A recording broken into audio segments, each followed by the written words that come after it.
Good morning, Turks and Caicos, and all our listeners. Welcome to Disaster 365. I am your host, Joanna Wilson, from the Department of Disaster Management and Emergencies. Today, we have a special guest in studio, Dr. Unai Sacona, Education Manager from UNICEF. Our discussion this morning will focus on a regional program called Safe Schools Initiative that was implemented in the Turks and Caicos Islands November 2017. Later this week, the government of the Turks and Caicos Islands will endorse our country's commitment by signing a declaration which takes several steps towards building resilient and inclusive education systems in the Turks and Caicos Islands. Yeah, actually it's been implemented in Turks and Caicos for a while now. It's nothing new for the country. We are just going to ratify the political commitment of the country and the commitment of the different partners to support in the full implementation of the initiative. Mr. Sacona, what is this Safe Schools initiative about?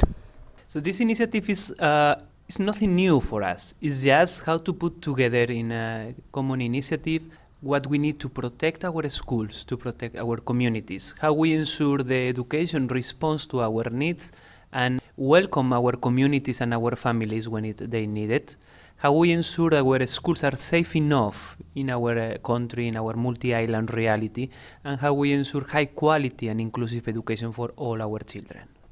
You said how we ensure that schools are safe enough. In this context, when you're referring to safety, what is the criteria for safety that you're talking about? So we have different levels of different approach to safety. We have in one hand, let's say, we have the infrastructure. So the building itself, it is safe enough. We know that in Irma and also in Maria, Turks and Caicos, many schools were used as shelters, and some of them hold the heat really well, but other not so well, including city centers, private and public schools. So one of the first component is the infrastructure. One of how we review and understand the hazards, what can happen in the country, in the different islands, and if our schools are ready. Because it's not just hurricanes, we also have floods, winds, and so on. So we need to ensure that the building is strong to hold all these potential hazards. We also need to ensure that our children, our adolescents, our teachers, and their own community understand the risk around the school and elaborate, design, implement contingency plans. So how the students, how the community is going to protect the school during this hurricane season. Maybe we have a hurricane coming to Turks and Caicos. Maybe there's a threat, maybe it really can, but we need to protect. We saw in South Caicos after Irma how a principal and teachers protect all the textbooks, all the pedagogical material. So sometimes it's just put it in a safe place, in plastic bags, in plastic box. That kind of things can be done easily, but you need to plan in advance. You cannot improvise in the last minute. We all know if you start to run in the last minute, you forget the stuff. So how we elaborate these contingency plans with the things we need to do. But also, the climate change is not something that is coming. We will not face climate change in 10, 20 years. We are facing climate change now. Right now. We need to adapt, we need to mitigate, and we cannot do it just ad hoc. We need to ensure that it's fully mainstream, fully infused in the educational program. So that's the three pillars of the Safe School Initiative. So the building, the infrastructure, how we do also contingency plans involving the families, the communities, and how our education prepare our children for the climate change, for the adaptation, for the risk now and in the future. Who are the stakeholders that are involved in executing this program? That's a very difficult question because this initiative is a global initiative.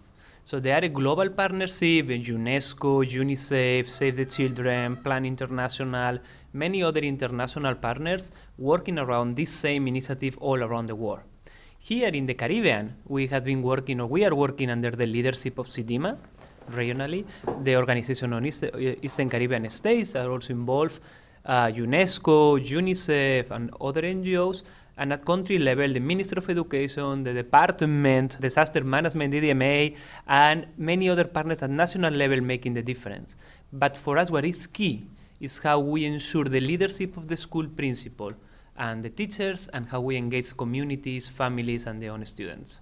We have a lot of stakeholders on board, DDME, Ministry of Education, and it's a global project. So the declaration that will be signed this week, what would that event be focused on? So to ensure that all this happen, we need a political commitment. We need a political commitment to allow the teachers to allocate resources. We cannot just be talking and talking without actions at the school level. So UNICEF and partners are working in Turks and Caicos to ensure this political commitment. But I will say like the signature like early June, mid-June actually when it's going to be signed. The declaration is the first step or one of the steps because we need to translate that commitment into resources.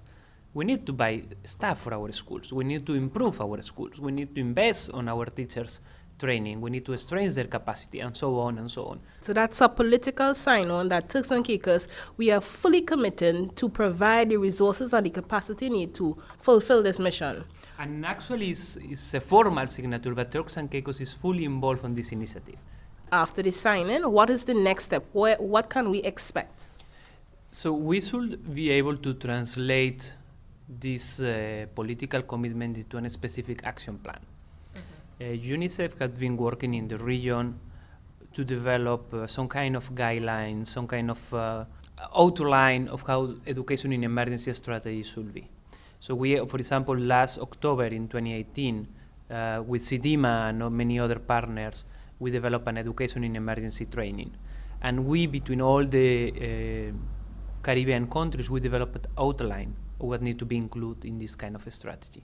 So our goal is like after this commitment, we should be able to develop this long-term strategy. We don't want to do one training here, one training there. We want it has to be continuous. It needs to be a continuum. Even if it's the last year was very good for us in terms of storms.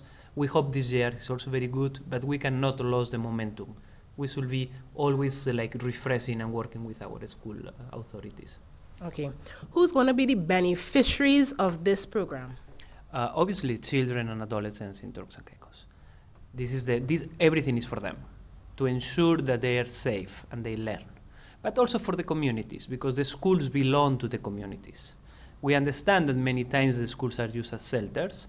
It's fine, but we need to protect the school when it's being used as a shelter. We saw in many countries that sometimes the schools suffer more damage after the storm, to the people living in the school, than during the storm. So we need to ensure that the schools are protected after, during, and before. And why is it so important that we embrace disaster risk reduction into the school level? The education is a right itself. It was approved with the basic human rights in 1946, 48. So this is a right. But at the same time, the education is the only thing that is going to allow us to reach our full development. Correct. So if we really want to get our maximum potential as individuals, is through education. So the education has the unique power to change attitude, behavior, to help us to learn how to protect.